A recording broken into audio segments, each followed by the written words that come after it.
Depuis l'arrestation à l'aéroport international président Modibo Keïta Bamako, c'est nous, le 10 juillet 2022, des 49 soldats ivoiriens que Bamako accuse de mercenaires, les discussions vont bon train.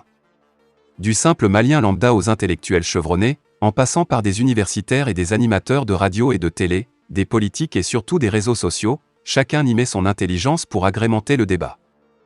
La question que nous ne pouvons nous empêcher de poser est de savoir pourquoi tous ces bruits autour d'une question qui relève de la sécurité nationale. Il n'est un secret pour personne que notre pays vit aujourd'hui une des périodes les plus difficiles de son histoire. De l'insécurité généralisée à la situation économique aux aguets et un climat politique en déconfiture, il est clair que notre pays se trouve à la croisée de chemins. Depuis plus d'une dizaine d'années, nous sommes à la recherche d'une porte de sortie.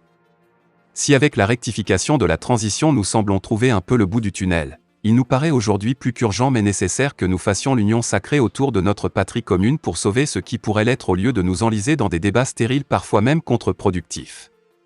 Car, c'est l'existence même de notre nation qui se trouve être en jeu. L'affaire dite des 49 présumés mercenaires est plus qu'une affaire d'État mais une affaire entre États, de notre point de vue, elle doit être traitée comme telle. Les débats de rue ou d'université ne feront qu'empirer une situation déjà délétère. Il s'agira pour nous de faire confiance à nos autorités et surtout de saluer la bravoure de nos forces de sécurité qui ont pu dénicher ces intrus de leur coquille.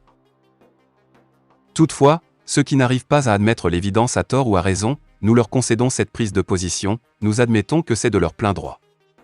Mais nous nous permettons de leur poser un certain nombre d'interrogations, à savoir, quel intérêt auront-elles nos autorités à inventer une telle histoire pour augmenter leurs charges déjà trop insupportables?